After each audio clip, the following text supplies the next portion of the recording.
your nation, your province, your southern Alberta. From the heart of Lethbridge, it's Bridge City News Weekend Edition with Jeanette Roche. Hi, I'm Jeanette Roche. Thanks so much for joining us for a look at what made headlines this past week. The Alberta government says we should brace for a long wildfire season, which has been fueled by drought. In fact, there are still close to 50 active wildfires burning in the province. The bulk of them are in the northern region, including the high-level forest and Slave Lake areas. Alberta Wildfire says many of the fires are still burning from last year. Lethbridge police have laid charges after a 41-year-old man was caught in the act trying to collect money from a senior citizen targeted in a grandparent scam. The victim, a 75-year-old woman, had previously been contacted by the man posing as a lawyer who claimed her grandson had been involved in a collision, was arrested, and required money for his bail. She gave away $3,400 to someone who came to her home to collect, then received another call from the fake lawyer telling her the amount she gave was not enough.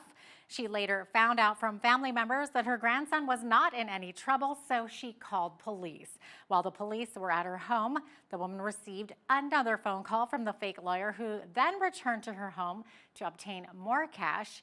Dimitar Stamatov was arrested at the scene.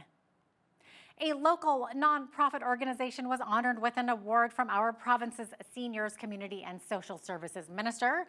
BCN's Naveen Day has that story. Green Acres Foundation in Lethbridge was recognized by Seniors, Community and Social Services Minister Jason Nixon with the Minister's Senior Service Award in the nonprofit category. Chair for the foundation, Jeff Carlson, says Green Acres Foundation was recognized for their programs that are being adopted across the province. Our entire board and our administration, we're thrilled because we know the amazing service this provides in our community. In fact, the government is now looking at putting it out throughout the entire province because it's been such a success here. So we were proud to be recognized, also proud to sort of be innovators that are sort of piloting programs that the rest of the province can take. Green Acres Foundation received the award for their work in their Safe Suite program, which was created in partnership with the Lethbridge Elder Abuse Response Network, or LEARN. Through this partnership, they are able to provide safe accommodations for seniors experiencing or at risk of experiencing some sort of abuse. CEO of Green Acres Foundation, Donna Kozlovi, explains why it was important for them to get the LEARN program off the ground. For seniors, they don't have anywhere else to go. For seniors, it's a time where they're feeling frightened. They kind of think to themselves, why me, if it's happening to them? So we thought, well, let's offer housing in a safe environment with other peers, people their own age, with similar likes, dislikes, they can do the activities, and that gives the social workers enough time to get the residents' affairs in order. Green Acres Foundation is a nonprofit housing management body established by the province. They have more than 20 locations across southern Alberta. For Bridge City News, I'm Naveen Day. There are just some items every child needs growing up. A bicycle is certainly one of them. That's according to the Green and Yellow Group, which is holding their annual Bicycle Barbecue fundraiser. They've been raising money for child bike donations for the past 8 years. This is their third year hosting a barbecue where they will present bikes to the recipients. The group is hoping to raise $35,000 to purchase around 50 new bicycles for kids aged 5 to 16. Another $5,000 will go to the Interfaith Food Bank. Sandy Gervais of the Green and Yellow Group explains the motivation behind starting this worthwhile fundraiser.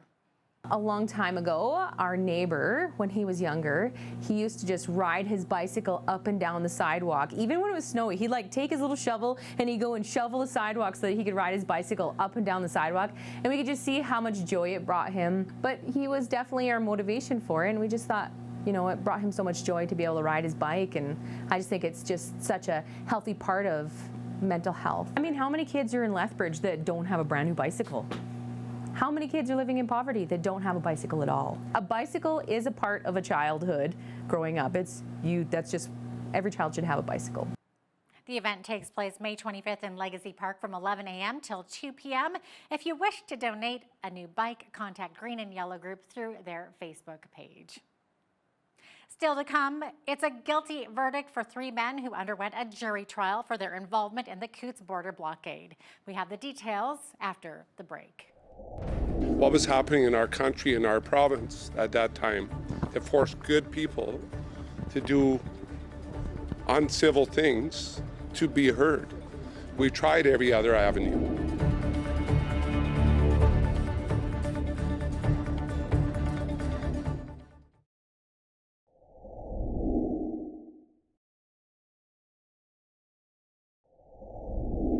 Jurors deliberated for 3 hours before finding 3 men guilty for their roles in the 2022 highway blockade at the Coutts border crossing.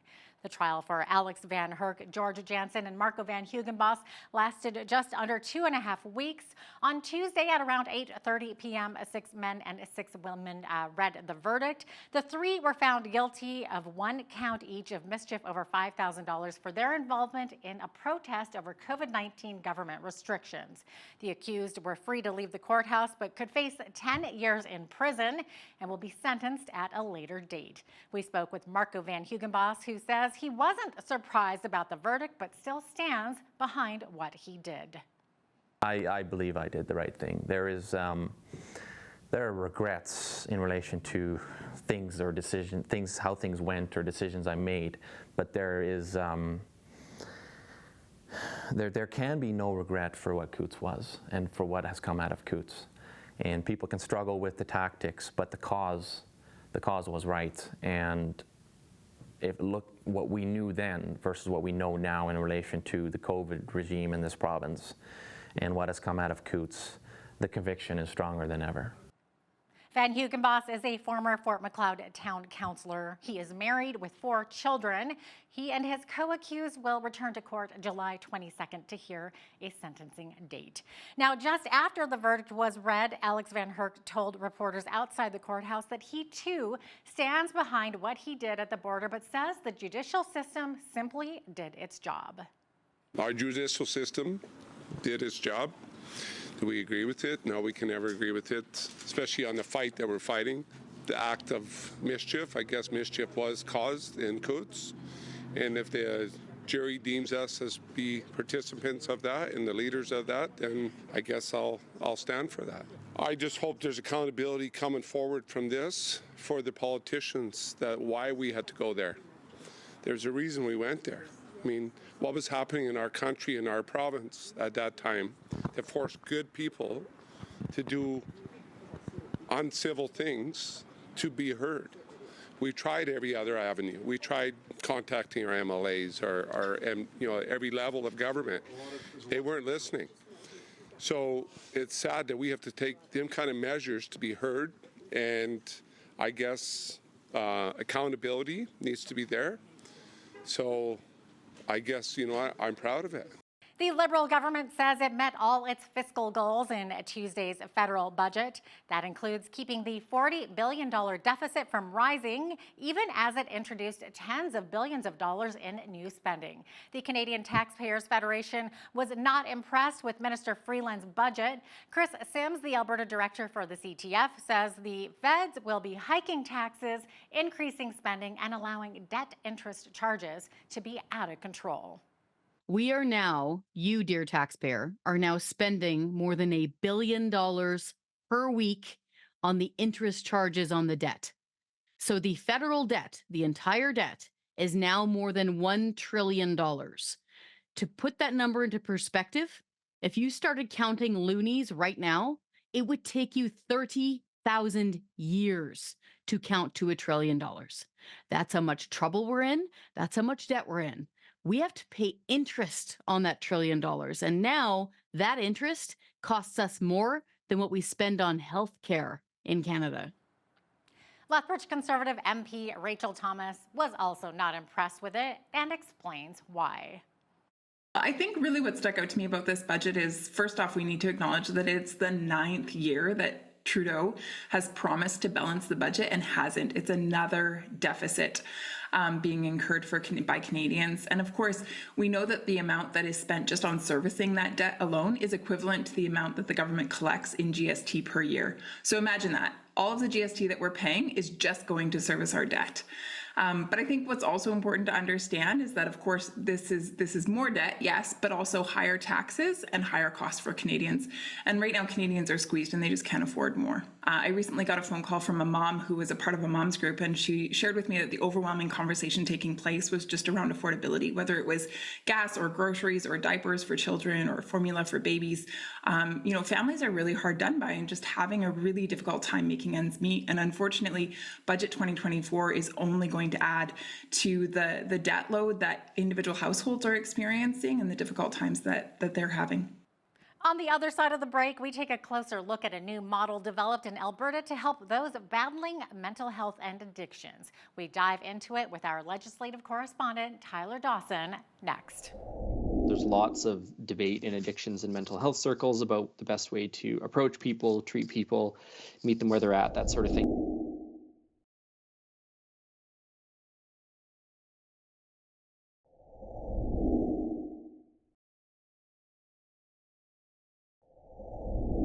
With the number of opioid deaths in the province over the past year, Alberta is putting $5 million towards developing a new program for those struggling with addictions. But is it the right type of program for those most vulnerable? I sat down with the legislative correspondent for the National Post, Tyler Dawson, to find out more. What they call the Alberta model is basically the idea that addicts should be sort of run up this system where the end goal is recovery. The end goal is to break the addiction, get them into treatment, return them to society and jobs and housing and all that sort of thing. And it's obviously a very controversial idea. There's lots of debate in addictions and mental health circles about the best way to approach people, treat people, meet them where they're at, that sort of thing. But for the last few years, since Jason Kenney became premier, really, Alberta's been pushing this idea of recovery-oriented treatment quite strongly. And so this center that they're funding is going to be sort of a research and analysis organization. What is the research telling us about the best way to tackle addiction? What is the if you have a recovery center or an addictions facility doing treatment, this Crown Corporation might do an analysis of their work. So it does seem to be framed sort of within this Alberta model, this recovery-oriented model that I spoke about, and this has also led to some controversy because, as I say, there's the big debate over this. So, is the government, funding a research center that's going to come back with just research that's, ideologically friendly towards them? And Dan Williams, the addictions and mental health minister, said no, they'll be allowed to do and publish research that won't align with our political priorities necessarily, but. Of course, that hasn't totally allayed some of the concerns that folks have. So it'll be interesting to see what they do when they get up and running. There is some suggestion that they might partner with, say, the University of Calgary, the University of Alberta, University of Lethbridge on some of these research projects. So remains to be seen exactly what that's going to look like, still in the early phases of it, but certainly a part of this much larger scheme of the Alberta perspective on recovery. Mm-hmm. Since last September, Saskatchewan has been fighting in court to preserve its pronoun rules in schools, which says that those 15 years old and younger must get parental consent to use different pronouns or names in school. And it looks like the Alberta government is now an intervener in this case, so they'll be making their own legal arguments about it at some point in the future. So Tyler, can you maybe tell us more about this? Yeah, so this, as you say, has been running since about September. And what happened is a little bit complicated, but basically Saskatchewan announced this policy. They were sued by sort of the Pride Center in Regina, I think it was. And the Pride Center got an injunction basically saying that the government cannot implement this legislation, this policy change, until the courts decide whether it's constitutional. Saskatchewan responded by passing legislation called the Parents' Bill of Rights, and they invoked the Notwithstanding Clause, the section of the Constitution that allows a government to override charter protections. So that could have been the end of it. But what the Pride Center did is they brought in new legal arguments. They said, well, we've made all these arguments under sections of the Charter that can be overridden by the Notwithstanding Clause. But now they're arguing that this also violates Section 12 of the Charter, which prohibits cruel and unusual punishment. And Section 12 of the Charter cannot be overridden by the Notwithstanding Clause. So this is a new legal avenue. And so earlier this year, I think February or January, the court said, well, even though the Notwithstanding Clause has been used, even though this bill has become law, there is this line of legal argument that needs to be considered. So it is going to be heard, I believe, by the Court of Appeal in Saskatchewan. Now, Saskatchewan's not very happy about that. They're saying, well, we already dealt with this case. We passed the notwithstanding clause. We passed the legislation. There's no legal argument there. That's not what the court thinks at this point. And so Alberta's getting in on that part of the argument. And you can imagine why, because Alberta has similar rules proposed. They have not been made into policy or legislation yet. These were announced back in January by the Premier. Very similar, a little bit more strict actually than Saskatchewan's, but very similar. So you can imagine that Alberta's thinking, oh, well, once we make this law, we're going to be facing a legal argument about it in court. So this is a way for them to sort of make their own arguments in a different jurisdiction to some extent on their views on the pronoun policy, but they're also going to be arguing about the notwithstanding clause and the use of the notwithstanding clause, and whether, because they're concerned that if Saskatchewan loses this case, they might be in a position where they cannot protect basically their own legislative agenda. So a bit complicated, a bit of a long rambling answer there, but it's essentially, I think, a setup for what we're going to see in Alberta at some point in the courts when this pronoun policy that Danielle Smith has announced ends up becoming law or regulation, or at any rate coming into effect. Thank you for that, Tyler. We're out of time, but we appreciate having you on today. It's great to be here. Thanks so much. Alberta's official opposition party is looking for their next leader, and the race is on. After the break, we sit down with one of the NDP's frontrunners.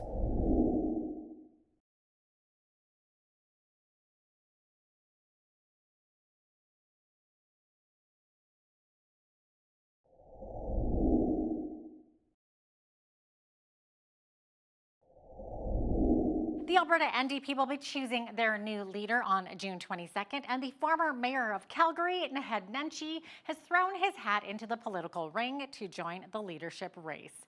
He recently shared with BCN's Naveen Day that he wants to help people see how the New Democrats share Albertans' values. Take a look. I have a very different view of this. I think that issues of left and right are issues that are best left to political scientists and journalists. They don't really make a big difference in everyday people's lives.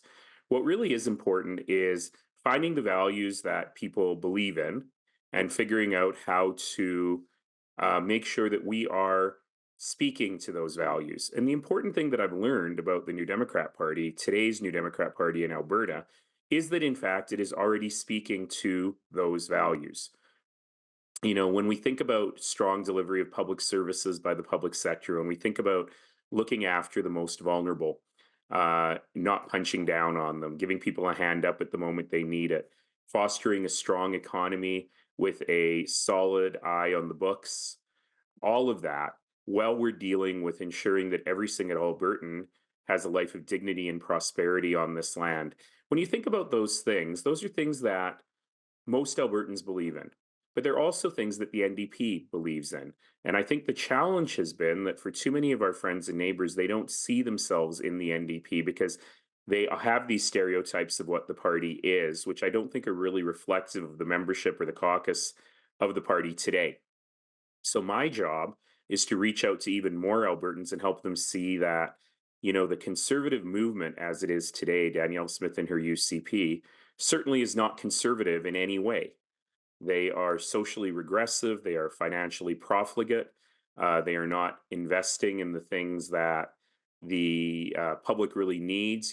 I keep saying that I've known Danielle Smith for 30 years. We went to university together, and we took a class together, and the professor was a guy called Peter Lougheed. Oh, wow. And I feel like I was paying attention in that class. I'm not sure if she was, but I'm very comfortable in saying that Peter Lougheed would be very uncomfortable with this version of the conservative movement. I'm comfortable in saying that Ralph Klein, who I knew very well, would be uncomfortable in this version of the conservative movement. And in fact, the kind of competent, pragmatic government that Albertans are used to is now much better reflected by the NDP than it ever will be by this UCP and Danielle Smith. So some say healthcare in Alberta is on the brink of collapse, while others say it has collapsed. Would you agree with the former or the latter? And what changes need to be made with AHS? It's been on the brink of collapse for some time, and I would argue that in some areas in southern Alberta, it has in fact collapsed. If you cannot count on an ambulance being there when you call 911, or if you cannot count on your emergency room actually having staff to run an emergency room, that's not an effective working healthcare system. And now this is a tough one because when you ask the premier, what's the core problem with healthcare? She's sort of like an onion. You have to peel off layers until she gets to her answer. And the final answer for her on healthcare is, well, AHS spends too much on management. Now, never mind that AHS, when you benchmark it against any other organization, you will see that it actually spends less on management than other health organizations of its size. But what I don't understand at all is if she believes that AHS spends too much on management, then how is creating 4 AHSs, each with their own management layers, actually going to reduce the cost of management? In fact, I would argue that most Albertans would not disagree that AHS needs reform. But I don't think any Albertans would agree, and Danielle Smith and Adriana LaGrange are trusted to do it. It's no doubt that what they do, I have very little faith it's going to work. But here's the issue. If the NDP takes power in 2027, 3 years from now, and we look at an exhausted healthcare workforce, and we say you've just been through this terrible organizational change that nearly killed you, let's do it again. Well, that's not going to work either. And so we have to deal with what we inherited. Part of it is we've got to find the money to adequately fund the system. It's as simple as that. We cannot continue to starve the system and expect the people who work in the system to do heroic things every day, using literally Band-Aids to keep it all together forever and ever. We're going to burn people out. We have burned people out. We're seeing people leave the province in droves in the healthcare professions. So we have to start with funding the system adequately and finding the money to do that. But we also need to start from a place of respect. We need to take a short break, but when we return, we'll bring you more from our interview with Naheed Nenshi.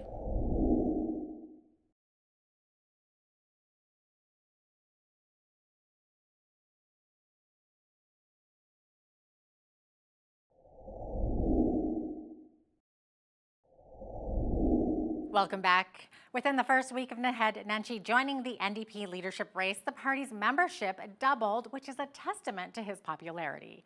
But what would the party look like under his leadership?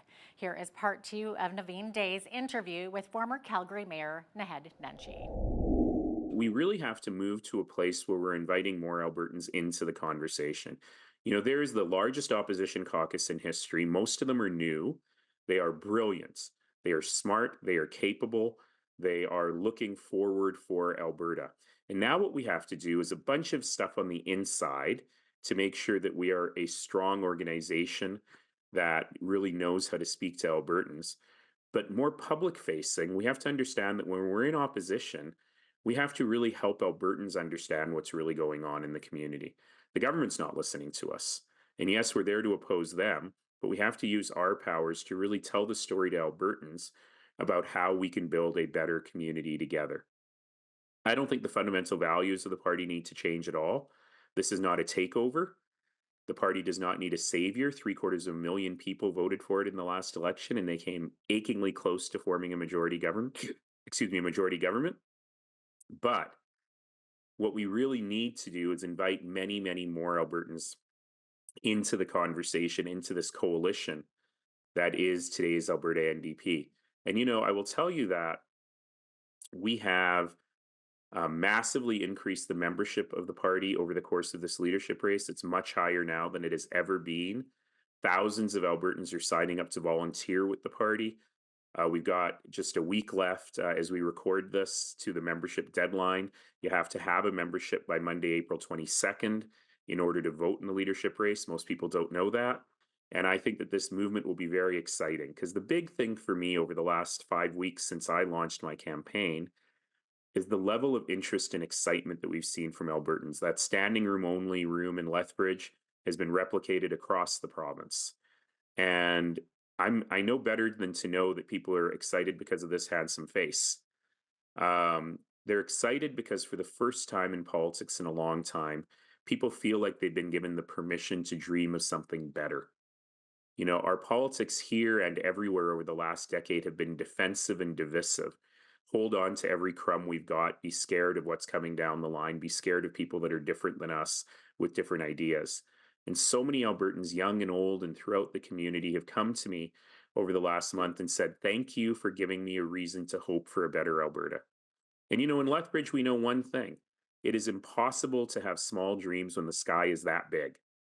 And so to me, that's what we need to turn around, get people excited about Alberta taking its forefront in the world as a leader for the world on climate, on energy, on sustainability, on how we live and work together in a pluralistic society.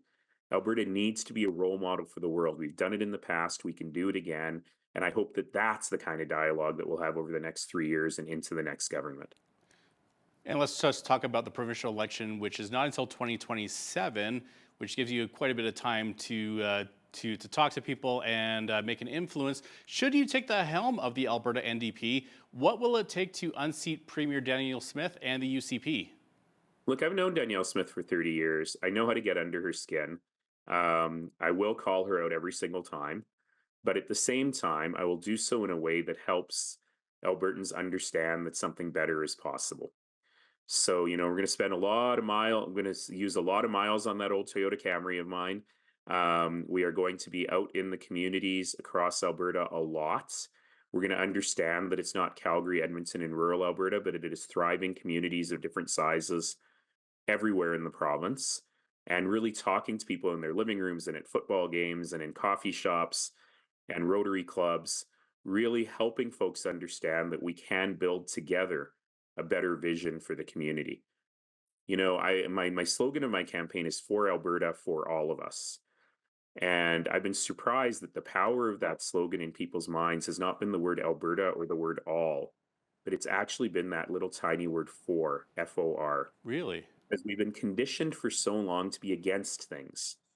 To be against environmentalists, to be against activists, to be against Ottawa, to be against Trudeau and Stephen Guilbeault, to be against LGBTQ kids, to be against people who worship differently. In short, just to be against frontline workers and nurses and doctors and teachers. In short, to be against each other. And so many people have said to me, that's not my Alberta. That's not what Alberta is about. And it's time for us to be for one another again. The average Canadian spends more than they earn, and unfortunately that trend seems to be increasing, not decreasing. After the break, we speak with an expert about getting out of debt.